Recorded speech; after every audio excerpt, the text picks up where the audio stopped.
तो दोस्तों स्वागत है आप सभी का एक बार फिर से नई वीडियो में। और इस वीडियो में हम लोग बात करेंगे वेस्ट इंडीज वर्सेस इंग्लैंड के बीच जो टी20 सीरीज का पहला टी20 मुकाबला खेला जाएगा इसके बारे में। तो दोनों टीम्स का रिसेंट में टी20 में उतना अच्छा रिकॉर्ड नहीं है और इस सीरीज में आपको दोनों टीम्स की तरफ से बड़े बड़े खिलाड़ी देखने को मिलने वाले हैं। तो इस वीडियो में खास करके जानेंगे कि कौन सी टीम्स की तरफ से आपको ज्यादा खिलाड़ी को रखना चाहिए, वेस्ट इंडीज की तरफ से या फिर इंग्लैंड की तरफ से, और टीम कॉम्बिनेशन किस प्रकार से बनानी चाहिए, क्योंकि बहुत ही ज्यादा कंफ्यूजन हो रही होगी टीम बनाते समय। तो गौर कीजिएगा, ये जो मुकाबला है ये दोस्तों 10 तारीख को खेला जाएगा, मतलब आज रात में आपको 1:30 पर एक्टिव हो जाना है और ये रात में 1:30 पर मुकाबला है। ग्राउंड की बात करें तो Kensington Oval bridge town Barbados में ये मुकाबला होगा, तो बहुत बेहतर ग्राउंड है और वेस्ट इंडीज का ये होम ग्राउंड है। तो डायरेक्ट बात कर लेते हैं दोस्तों इस ग्राउंड की पिच रिपोर्ट के ऊपर। तो अभी तक दोस्तों इस ग्राउंड पर देखा जाए तो 31 मुकाबले खेले गए हैं टी20 के, जिसमें से पहले बैटिंग करने वाली टीम 20 बार जीती है और चेस करने वाली टीम 11 बार। तो यहाँ पर देखा यही जा रहा है कि जो टीम पहले बैटिंग कर रही है वो जीत रही है। एवरेज स्कोर यहाँ पर 158 रन का है। हाईएस्ट स्कोर वेस्ट इंडीज ने बनाया है 224 रन का। लोएस्ट स्कोर अफगानिस्तान का है। अब स्कोरिंग पैटर्न देखिएगा तो आपको देखने को मिलेगा कि 150 के नीचे यहाँ पर 11 बार स्कोर बना है, 150 और 70 के बीच में 8 बार, 170 और 190 के बीच में 8 बार और 190 के ऊपर यहाँ पर 4 बार स्कोर जा चुका है। तो स्कोरिंग पैटर्न और एवरेज स्कोर देखकर तो यही लग रहा है कि इस मुकाबले में आपको 165 170 के आसपास स्कोर देखने को मिल सकता है। अब डायरेक्ट बात कर लेते हैं दोस्तों, तो यहाँ पर आप लोग देखिएगा तो ये ग्राउंड है और ये दोस्तों समुद्र के किनारे है। तो यहाँ पर मैं आपको टिप्स ये देता हूँ कि दोस्तों यहाँ पर आपको फास्ट बॉलर को ज्यादा स्विंग देखने को मिल सकती है, तो यहाँ पर आपको फास्ट बॉलर पर फोकस करना है। अब डायरेक्ट बात कर लेते हैं दोस्तों जो रिसेंट के दो यहाँ पर टी20 के मुकाबले खेले गए हैं इसके बारे में। तो दोस्तों जो पिछला मुकाबला हुआ वो दोस्तों इंडिया 176 रन की टारगेट दी थी और साउथ अफ्रीका इस टारगेट को चेज नहीं करने पाया। आप सभी को इस मुकाबले के बारे में तो पता ही होगा। और इंडिया 7 रन से जीती, जिसमें फास्ट बॉलर को 11 विकेट और स्पिनर्स को मात्र 3 विकेट मिली। और उससे पहले यहाँ पर यूएई ने 115 रन का टारगेट दिया था और इंग्लैंड आसानी से टारगेट चेस करके 10 विकेट से जीती थी वर्ल्ड कप में, जो कि दोस्तों 7 विकेट मिला था उस मुकाबले में फास्ट बॉलर को और स्पिनर्स को 3 विकेट। तो पिछला दोनों मुकाबले देखकर तो यही लगता है कि अगर अच्छी टीम रहती है तो अच्छा खासा स्कोर भी देखने को मिल सकता है। और पिछले दो मुकाबले मिलाकर फास्ट बॉलर को बहुत ज्यादा मदद मिली है और पिछले दोनों मुकाबले मिलाकर फास्ट बॉलर को टोटल 18 विकेट मिली है और स्पिनर्स को मात्र 6 विकेट। तो 3 गुना दोस्तों विकेट लिए हैं फास्ट बॉलर। तो यहाँ पर आपको फास्ट बॉलर पर फोकस करना है, क्योंकि यहाँ पर स्विंग मिलता है, जो कि मैंने आपको बता दिया। फर्स्ट इनिंग में दोस्तों फास्ट बॉलर को 11 विकेट मिली है और स्पिनर्स को 5 विकेट, और सेकंड इनिंग में फास्ट बॉलर को मिली है 7 विकेट और स्पिनर्स को मात्र 1 विकेट। तो फर्स्ट इनिंग हो या सेकंड इनिंग फास्ट बॉलर पर ज्यादा फोकस करना है और थोड़ा बहुत फर्स्ट इनिंग में आप लोग स्पिनर्स पर फोकस कर सकते हैं। तो ये तो होगी दोस्तों यहाँ पर ओवरऑल डिटेल में पिच रिपोर्ट। अब हेड टू हेड रिकॉर्ड की बात करें तो दोनों टीम्स के बीच अभी तक पूरे टी20 इतिहास में 30 मुकाबले हुए हैं, जिसमें से वेस्ट इंडीज का पकड़ा भारी है, 17 बार जीती है और इंग्लैंड 13 बार। तो दोस्तों आपको कांटे की टक्कर भी देखने को मिलेगी, क्योंकि दोनों टीम्स में बड़े बड़े खिलाड़ी जैसे एंड्रे रसल, जॉस बटलर वापसी किए हैं इस सीरीज के लिए। रिसेंट फॉर्म देखिएगा तो इंग्लैंड अपना पिछला 3 मुकाबला जीती है 5 में से टी20 में, तो इनका रिसेंट फॉर्म थोड़ा बेहतर है। और इंग्लैंड का देखा जाए रिसेंट फॉर्म, सॉरी दोस्तों यहाँ पर अगर वेस्ट इंडीज का दोस्तों सॉरी यहाँ पर गलती से मैंने इंग्लैंड लिख दिया है, ये वेस्ट इंडीज का रिसेंट फॉर्म है, जो कि दोस्तों रिसेंट में 5 में से 3 मुकाबले जीत कर आ रहे हैं। और इंग्लैंड का रिसेंट फॉर्म देखा जाए तो दोस्तों 5 में से 2 ही मुकाबले ये जीते हैं। दोस्तों अब डायरेक्ट बात कर लेते हैं इसके बाद क्या रहेगी अब इस मुकाबले में प्लेइंग 11 वेस्ट इंडीज की। तो वेस्ट इंडीज की तरफ से आपको ओपनिंग करते हुए ब्रेंडन किंग के साथ इवन ल्यूस दिखेंगे, और ये जो मैंने बनाया है प्लेइंग 11 मैक्सिमम चांस है 98% की यही रहने वाली है। फिर निकोलस पूरन आपको तीसरे नंबर पर, फिर Roston Chase, Rovman Powell, Rutherford, फिर Andre Russell, Romario Shepherd, Akeal Hosein, Matthew Forde और गुदाकेस मोटाई। तो प्लेइंग 11 लगभग यही रहने वाली है और बैटिंग ऑर्डर भी लगभग यही रहेगी। अगर चाहेगी टीम तो रोस्टन चेज की जगह पर सिमरन हेटमायर को भी खिला सकती है, लेकिन कम उम्मीद है। पावर प्ले में मैथ्यू फोर्ड और जी मोटाई बॉलिंग कराएंगे और आखिरी ओवर में रसल और रोमारियो सेफर्ट। तो अब डायरेक्ट बात कर लेते हैं, ये जो प्लेइंग 11 है ये दोस्तों वर्ल्ड कप वाली है और मैक्सिमम मतलब सारे खिलाड़ी वर्ल्ड कप वाले ही हैं, तो उसी हिसाब से मैंने यहाँ पर प्लेइंग 11 बनाई है। अब डायरेक्ट बात कर लेते हैं दोस्तों इन सारे खिलाड़ियों के रिसेंट फॉर्म के ऊपर। तो रिसेंट फॉर्म देखिएगा तो आपको देखने को मिलेगा कि टॉप ऑर्डर के खिलाड़ी जो ब्रेंडन किंग है, पिछले मुकाबले में 23 रन, उससे पहले 5 रन और फिर 63 रन की पारी खेले हैं। रिसेंट में भी 27 रन, 29 रन, 23 रन की स्कोर ये कर चुके हैं। तो सेफ ऑप्शन रहेंगे इस मुकाबले में, आप लोग इनको अपनी टीम में रखिएगा। और इवन ल्यूज की बात करें तो ये भी सेफ ऑप्शन है, क्योंकि ओडीआई में तो अच्छा परफॉर्मेंस करके आ ही रहे हैं और रिसेंट में भले ही पिछले 2 मुकाबले में फ्लॉप हो गए हों, लेकिन उससे पहले 50 रन, 49 रन और 100 रन और 39 रन की भी पारी खेले हैं। लेकिन रिसेंट में अभी ओडीआई में सेंचुरी भी बनाकर आ रहे हैं। तो दोनों ओपनर्स इस मुकाबले में सेफ ऑप्शन रहने वाले हैं। निकलस पूरन को दोस्तों खिलाया गया है और ये आपको सई होप की जगह पर खेलते हुए दिखेंगे। सई होप का कम उम्मीद है खेलने का। और निकलस पूरन का रिसेंट फॉर्म देखिएगा तो 91 रन, 100 रन, 27 रन, 93 रन। तो ये दोस्तों इस मुकाबले में सेफ ऑप्शन रहने वाले हैं कप्तान वाइस कप्तान के लिए, क्योंकि इनको अपनी टीम में तो मैक्सिमम लोगों ने लिया है, लेकिन कैप्टन वाइस कैप्टन उतना लोगों ने नहीं किया है। तो आप लोग इनको कैप्टन वाइस कैप्टन करिएगा। तो दोस्तों टॉप के तीनों खिलाड़ी इस मुकाबले में सेफ ऑप्शन रहने वाले हैं और दोनों टीम्स की तरफ से आपको टॉप ऑर्डर पर ही फोकस करना है, क्योंकि इस ग्राउंड पर बैट्समैन के साथ साथ दोस्तों थोड़ा बहुत फास्ट बॉलर को मदद मिलती है। ज्यादातर दोस्तों बैट्समैन पर फोकस करना है। तो यहाँ पर टॉप के तीनों खिलाड़ियों का रिकॉर्ड बेहतर है, इनमें से निकलस पूरन का सबसे बेहतर है। अब दोस्तों रोस्टन चेस की बात करें तो रोस्टन चेस का ना ही रिसेंट में ओडीआई में रिकॉर्ड अच्छा है था और रिसेंट में टी20 में देखिएगा तो पिछले 3 टी20 मुकाबले में फ्लॉप हो गए हैं और विकेट ही नहीं मिला है। और बहुत पहले का 18 रन 1 विकेट और 39 रन 1 विकेट है। तो रोस्टन चेस को अगर आप लोग चाहें तो ड्रॉप भी कर सकते हैं, लेकिन अगर वेस्ट इंडीज की टीम पहले बैटिंग करती है तब आप लोग रोस्टन चेस के ऊपर फोकस कर सकते हैं। और इनका बैटिंग पोजीशन अभी फिक्स नहीं है और ये नीचे भी खेल सकते हैं। रोस्टन चेस का परफॉर्मेंस थोड़ा सा डाउन है तो आप लोग के लिए थोड़ी सी रिस्की ऑप्शन हो सकते हैं, लेकिन ग्रैंड लीग के पॉइंट ऑफ व्यू से इंपॉर्टेंट रहेंगे। अब दोस्तों रोमन पॉयल की बात करें और रदरफोर्ड, तो जैसा कि आपको पता है कि टॉप के खिलाड़ियों का परफॉर्मेंस अभी अच्छा चल रहा है, तो हो सकता है कि रोमन पॉयल और रदरफोर्ड को उतना मौका ना मिले, लेकिन रोमन पॉयल का रिसेंट फॉर्म देखिएगा तो आपको उतना बेहतर नहीं देखने को मिलेगा जिस हिसाब से इनको कप्तान बनाया जाता है। पिछले मुकाबले में मात्र 37 रन, फिर 20 रन, 13 रन। तो अगर आप लोग रोमन पॉयल को लेना भी चाहते हैं तो पहले बैटिंग करते समय ही रखिएगा। और रदरफोर्ड की बात करें तो ये अच्छा अभी परफॉर्मेंस किए हैं रिसेंट में ओडीआई में। टी20 में इनका परफॉर्मेंस बहुत ही खराब है, क्योंकि इनको टी20 में उतना मौका नहीं मिलता है। ओडीआई में 50 ओवर का रहता है तो इनको 15-20 ओवर मिल जाता है, लेकिन टी20 में कम उम्मीद है। तो रोमन पॉयल और रदरफोर्ड अगर पहले बैटिंग करती है वेस्ट इंडीज की टीम तब ये दोस्तों ज्यादा इंपॉर्टेंट रहेंगे। चेस करते समय आप लोग ड्रॉप कर सकते हैं। अब दोस्तों और नीचे से रसल की बात करें और रेमोरियो सेफर्ट की बात करें तो रसल का देखा जाए तो रसल दोस्तों पिछले मुकाबले में 20 रन की पारी खेले, उससे पहले 9 रन, फिर 31 रन, 12 रन और बहुत ही खराब परफॉर्मेंस से जूझ रहे हैं दोस्तों रसल। और ये इनका बहुत पहले का रिकॉर्ड है, शायद दोस्तों वर्ल्ड कप के बाद इन्होंने ये पहला अभी सीरीज खेल रहे हैं। तो दोस्तों यहाँ पर देखा जाए तो रसल को तो आपको लेकर चलना ही है, भले उतने अच्छे रिसेंट फॉर्म नहीं है, लेकिन आपको पता है कि गेम अपने दम पर पलट सकते हैं। तो ये भी सेफ ऑप्शन रहने वाले हैं, लेकिन मैक्सिमम लोग इनको कप्तान वाइस कप्तान करेंगे। लेकिन अगर वेस्ट इंडीज की टीम पहले बैटिंग करती है तभी दोस्तों आप लोग इनको कप्तान वाइस कप्तान करना है। रिसेंट फॉर्म उतना बेहतर नहीं है, एक मुकाबले में 31 रन की तो पारी खेले हैं, लेकिन ज्यादातर इनको विकेट नहीं मिला है।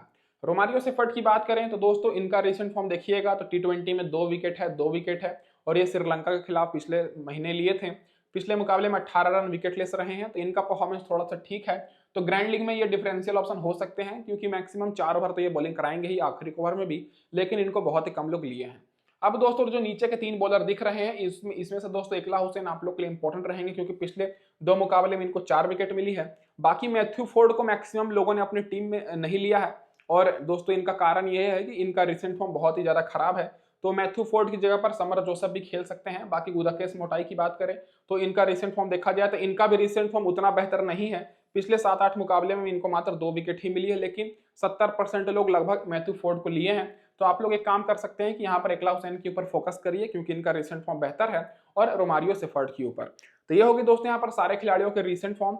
अब डायरेक्ट बात कर लेते हैं दोस्तों यहाँ पर जो खिलाड़ी बेंच पर बैठे हुए हैं। उससे पहले मैं अपने भाइयों से ये बोल दूं कि वीडियो को लाइक नहीं किया, लाइक कर दीजिए फटाफट से, ताकि आगे भी आपको अपडेट्स मिलती रहे। और मैं आप लोग से चाहता हूँ कि दोस्तों टेलीग्राम पर जुड़ जाइए, लिंक मैंने आप सभी को डिस्क्रिप्शन में दिया हुआ है, क्योंकि यहाँ पर आप सभी को टॉस के बाद बिल्कुल फ्री में टीम्स मिलेगी और नोटिफिकेशन बेल को भी ऑन कर लीजिएगा चैनल को सब्सक्राइब करके। अब दोस्तों जो खिलाड़ी बेंच पर बैठे हुए हैं इनमें से देखा जाए तो सही होगा खेलने का उम्मीद थोड़ा सा कम है। सिमरन हेटमायर खेल सकते हैं दोस्तों, रिसेंट फॉर्म बेहतर है टी20 में रोस्टन चेस की जगह पर। बाकी समर जोसेफ खेल सकते हैं दोस्तों मैथ्यू फोर्ड की जगह पर। बाकी कोई भी बदलाव होगा नहीं और 4 ही प्लेयर बेंच पर बैठे हुए हैं। अब डायरेक्ट बात कर लेते हैं दोस्तों हेड टू हेड रिकॉर्ड और वेन्यू रिकॉर्ड के ऊपर। तो हेड टू हेड रिकॉर्ड देखा जाए अगर दोस्तों वेस्ट इंडीज का अगेंस्ट इंग्लैंड, तो ब्रेंडन किंग का दोस्तों 32 का एवरेज है 11 मुकाबले में और इस ग्राउंड पर 28 का है, तो ये दोस्तों सेफ ऑप्शन रहेंगे। फिर इवन न्यूज का 28 का है दोस्तों हेड टू हेड में और इस ग्राउंड पर 17 का है, तो ये थोड़े से मतलब ये भी सेफ ही रहेंगे, लेकिन रिसेंट फॉर्म दोस्तों दोनों खिलाड़ियों का बेहतर है। निकलस पूरन का 30 का एवरेज है, 450 के आसपास रन बनाए हैं और इस ग्राउंड पर 46 का है, तो ये भी दोस्तों सेफ ऑप्शन रहेंगे। रोस्टन चेस को आप लोग चाहें तो ड्रॉप कर सकते हैं, क्योंकि ग्राउंड पर एक मुकाबले में 3 विकेट लिए हैं, लेकिन हेड टू हेड में एक मैच में एक ही विकेट है। तो ये दोस्तों ज्यादा ग्रैंड लीग के लिए ही इंपॉर्टेंट रहेंगे और इनको आप लोग टॉस के हिसाब से रखिएगा। बाकी रोमन पॉल का भी रिकॉर्ड बेहतर है, 10 मुकाबले में 43 का एवरेज है और इस ग्राउंड पर 61 का है। तो रोमन पॉल आप लोग के लिए मैक्सिमम इंपॉर्टेंट तभी रहेंगे जब वेस्ट इंडीज की टीम पहले बैटिंग करती है। और रदरफोर्ड की बात करें तो 41 का एवरेज है, इस ग्राउंड पर नहीं खेले हैं। और एंड्रू रसल की बात करें तो दोस्तों हेड टू हेड में 19 का एवरेज है और 12 विकेट मिली है, ग्राउंड पर 6 विकेट मिली है, 20 का एवरेज है। अब बॉलर्स की बात करें तो रोमारियो सेफर्ड 7 मुकाबले में 8 विकेट लिए हैं हेड टू हेड में और ग्राउंड पर भी 7 में 8 है। इकरा हुसैन की बात करें तो दोस्तों यहाँ पर 12 में 16 विकेट मिली है और इस ग्राउंड पर 8 में 9 विकेट। तो जो सबसे ज्यादा एक्सपीरियंस है वो दोस्तों इन्हीं के पास है एज अ बॉलर, तो आप लोग इनके ऊपर फोकस करिएगा। बाकी मैथ्यू फोर्ड का कुछ खास रिकॉर्ड नहीं है, ना ग्राउंड पर ना ही हेड टू हेड में। और जी मोटाई की बात करें तो 5 में 5 विकेट मिली है हेड टू हेड में और इस ग्राउंड पर एक मुकाबले में 1 विकेट। अब दोस्तों डायरेक्ट बात कर लेते हैं इसके बाद यहाँ पर क्या रहेगी प्लेइंग 11 इंग्लैंड की, क्योंकि दोस्तों इंग्लैंड की तरफ से भी कुछ नए खिलाड़ियों को मौका मिला है। नए खिलाड़ी नहीं दोस्तों, जैसे पुराने खिलाड़ी वापसी किए हैं। जैसे आपको जॉस बटलर और फिलिप सॉल्ट ओपनिंग करते हुए दिखेंगे, फिर विल जैक, लियाम लिविंगस्टन आएंगे, फिर 5 नंबर पर जैकब बेथोल आएंगे, फिर Sam Curran, Dan Mousley, Jofra Archer, Adil Rashid, Saqib Mahmood और रेस टोपली। साकिब महमूद की जगह पर जॉश टर्नर को खिलाया जा सकता है, जिनका रिसेंट फॉर्म भी बेहतर है, लेकिन चांसेस है कि इनको खिलाया जाएगा। पावर प्ले में आपको जोफ्रा आर्चर, रेस टोपली आपको बॉलिंग कराते दिखेंगे और आखिरी ओवर में सैम करन और जॉन टर्नर, सॉरी दोस्तों यहाँ पर जॉन टर्नर खेलेंगे तो ये कराएंगे, नहीं तो जो इनकी जगह पर आपको साकिब महमूद बॉलिंग कराते हुए दिखेंगे। अब दोस्तों डायरेक्ट बात कर लेते हैं इन सारे खिलाड़ियों के रिसेंट फॉर्म के ऊपर। तो इनका रिसेंट फॉर्म अगर आप लोग देखिएगा तो आपको टॉप ऑर्डर के खिलाड़ियों का इनका भी अच्छा देखने को मिलेगा। जॉस बटलर जो कि दोस्तों डायरेक्ट वर्ल्ड कप के बाद यहाँ पर इस सीरीज में अभी अवेलेबल हुए हैं। पिछले मुकाबले में जब खेले थे तो वर्ल्ड कप में 23 रन, फिर 83 रन, फिर दोस्तों 84 रन, 39 रन, 42 रन, 24 रन की पारी इन्होंने खेली है। तो बहुत ही अच्छे फॉर्म में है और आपको सभी को पता है कि अकेले अपने दम पर मैच को जिता सकते हैं। तो ये भी दोस्तों टॉप ऑर्डर से कैप्टन वाइस कैप्टन के लिए सेफ ऑप्शन रहेंगे। फिलिप सॉल्ट की बात करें तो इनको उतना लोगों ने नहीं लिया है। पिछले मुकाबले में 39 रन, फिर रिसेंट में बेस्ट स्कोर है 70 रन का, फिर 87 रन, 45 रन, 37 रन। तो फिलिप सॉल्ट भी इंपॉर्टेंट रहने वाले हैं, तो इनके ऊपर भी आपको फोकस करना है। विल जैक की बात करें तो विल जैक भी इंपॉर्टेंट रहेंगे। पिछले मुकाबले में 12 रन, 6 रन, 86 रन, फिर 9 रन 1 विकेट, फिर 20 रन। लेकिन यहाँ पर एक चीज ये है कि विल जैक अगर बॉलिंग नहीं कराते हैं तब दोस्तों थोड़े से कम इंपॉर्टेंट रहेंगे, जो कि मैं आपको टेलीग्राम पर अपडेट करूंगा। अगर विल जैक बॉलिंग कराते हैं तब आप लोग इनको कप्तान वाइस कप्तान भी कर सकते हैं, नहीं तो अगर नहीं कराते हैं तब ड्रॉप भी कर सकते हैं, क्योंकि रिसेंट में केवल एक मुकाबले देखा जाए तो 86 रन की पारी खेले हैं, बाकी सारे मुकाबले में एज अ बैटिंग से ये फ्लॉप हुए हैं। लियाम लिविंगस्टन सबसे सेफ ऑप्शन रहने वाले हैं, क्यों? क्योंकि दोस्तों एक तो 4 बार ये 3 से 4 बार बॉलिंग भी कराएंगे। रिसेंट में 87 run 2 wicket, 37 run 3 wicket, 43 run 1 wicket, 36 run 2 wicket, 54 run 1 wicket T20 में ये इनका स्कोर है। तो दोस्तों ये सबसे सेफ ऑप्शन रहेंगे, तो इनके ऊपर आपको फोकस करना है टीम बनाते समय। तो दोस्तों जो टॉप के 4 खिलाड़ी है उनमें से विल जैक थोड़े से कम इंपॉर्टेंट है, भले ही बहुत ही लोगों ने लिया है लेकिन रिसेंट फॉर्म थोड़ा सा गड़बड़ है। बाकी लियाम लिविंगस्टन, फिलिप सॉल्ट और जॉस बटलर, इन तीनों को आपको रखना ही रखना है।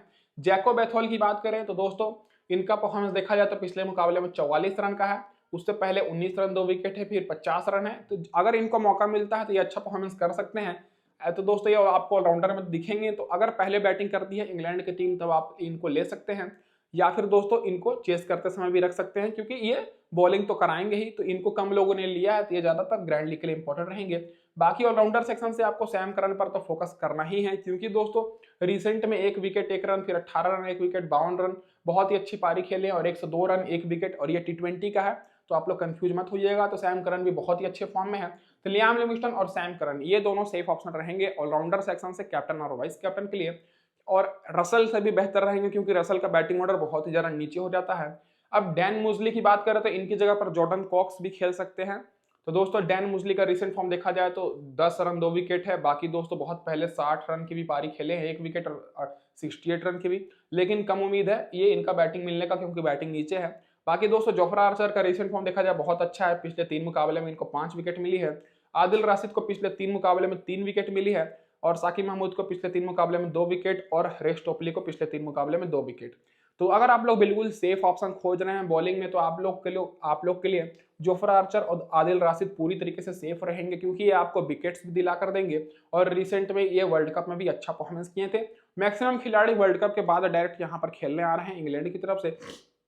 और वहीं दोस्तों अगर देखा जाए साकिब महमूद और रेस टोपली का, तो इनका भी रिसेंट फॉर्म बेहतर है, लेकिन दोस्तों उतना बेहतर नहीं है। कुछ मुकाबले में 2 विकेट 3 विकेट लिए हैं, लेकिन ज्यादातर मुकाबले में 0-0 ही विकेट है, देख सकते हैं। तो अगर आप लोग ग्रैंड लीग की टीम बना रहे हैं तो साकिब महमूद और रेस टॉपली को रख सकते हैं, थोड़े से रिस्की ऑप्शन है।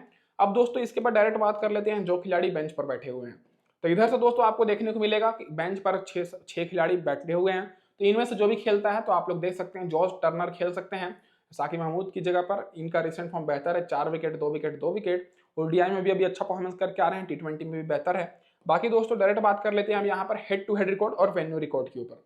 तो दोस्तों इंग्लैंड की तरफ से दोस्तों जॉस बटलर का सबसे बेहतर है, 30 का एवरेज है टॉप ऑर्डर से और वेस्ट इंडीज के खिलाफ, और इस ग्राउंड पर 46 का है। और फिलिप सॉल्ट की बात करें तो 68 का एवरेज है और इस ग्राउंड पर 32 का है। लेकिन फिलिप सॉल्ट को बहुत कम लोग ले रहे हैं, तो ग्रैंड लीग की टीम में फिलिप सॉल्ट को कैप्टन वाइस कैप्टन कर सकते हैं क्योंकि इनका हेड टू हेड रिकॉर्ड और वेन्यू रिकॉर्ड बेहतर है।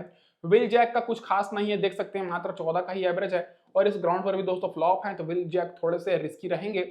लियाम लिविंगस्टन का 23 का एवरेज है, 9 मुकाबले में 5 विकेट और इस ग्राउंड पर 15 का है, 6 विकेट मिली है एवरेज। बाकी दोस्तों जैकब बैथवेल का कुछ रिकॉर्ड नहीं है, ना ग्राउंड पर ना हेड टू हेड में।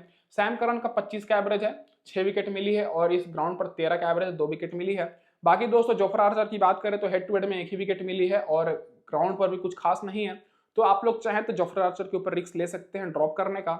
आदिल राशिद का सबसे ज्यादा एक्सपीरियंस है, 19 मुकाबले में 32 विकेट है हेड टू हेड में, क्योंकि बहुत ही पुराने खिलाड़ी हैं। ग्राउंड पर भी 9 मुकाबले में 12 विकेट, तो experience wise Adil Rashid top option रहेंगे। साकिब महमूद का कुछ खास रिकॉर्ड नहीं है, ना ग्राउंड पर ना दोस्तों यहाँ पर। और रेस टोपली 9 मुकाबले में 10 विकेट और इस ग्राउंड पर 5 मुकाबले में 4 विकेट। तो दोस्तों ये हो गई हमारी पूरी डिटेल एनालिसिस, और मैं उम्मीद करता हूँ कि आपको हमारी अच्छी लगी होगी वीडियो। तो लाइक तो कर ही दिए होंगे, लाइक नहीं किए तो फटाफट से कर दीजिए। अब डायरेक्ट बात कर लेते हैं दोस्तों यहाँ पर टीम कॉम्बिनेशन के ऊपर। तो यहाँ पर जो हमारी टीम रहने वाली है वो दोस्तों पहली टीम रहेगी हमारी स्मॉल लीग के हिसाब से, जो हमारे कप्तान रहेंगे इसमें लियाम लिविंगस्टन रहेंगे और निकोलस पूरन, और दूसरी टीम हमारी ग्रैंड लीग के हिसाब से रहेगी। तो पहले स्मॉल लीग की टीम देखा जाए तो फिलिप सॉल्ट को मैंने रखा है जिनका हेड टू हेड रिकॉर्ड 68 का है।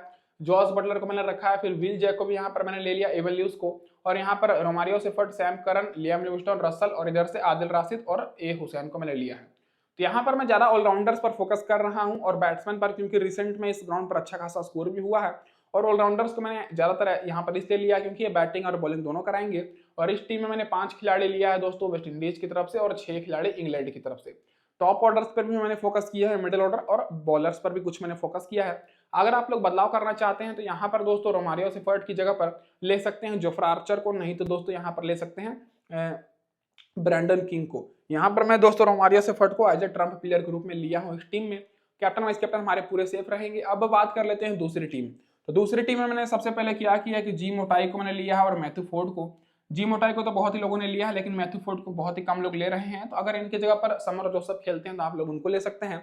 ये ग्रैंड लीग की टीम है तो उसी हिसाब से मैंने यहाँ पर कप्तान जॉस बटलर को किया है। यहाँ पर मैं फिलिप सॉल्ट को नहीं लिया हूँ क्योंकि ग्रैंड लीग में मैं उनके ऊपर रिस्क ले रहा हूँ। और आप लोग एक काम ये भी कर सकते हैं कि यहाँ पर दोस्तों फिलिप सॉल्ट को ले सकते हैं और उनको कैप्टन वाइस कैप्टन कर सकते हैं, तो आपके पास ऑप्शन भी है।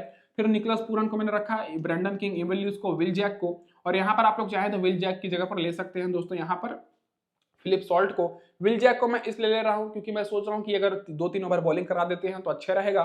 फिर बाकी दोस्तों रसल हमारे वाइस कप्तान, सैम करन, लिविंगस्टन। ज्यादा दोस्तों ये उतनी भी एक्सपेरिमेंट वाली टीम नहीं है, लेकिन कुछ खिलाड़ी ऐसे हैं जिनको कम लोगों ने लिया है। जैसे दोस्तों यहाँ पर हो गए हमारे एम फोर्ड हो गए, फिर दोस्तों यहाँ पर ब्रैंडन किंग को भी उतना लोगों ने नहीं लिया है, नहीं वेल्यूज को। तो ये होगी दोस्तों यहाँ पर हमारी ग्रैंड लीग की टीम और ये हो गई हमारी स्मॉल लीग की टीम। तो दोस्तों इस वीडियो में बस इतना ही, और मैं उम्मीद करता हूँ कि आपको वीडियो अच्छी लगी हो तो चैनल को भी सब्सक्राइब करिएगा। और फाइनल टीम आप सभी को टेलीग्राम पर मिलेगी, तो फटाफट से टेलीग्राम पर जुड़ जाइए दोस्तों।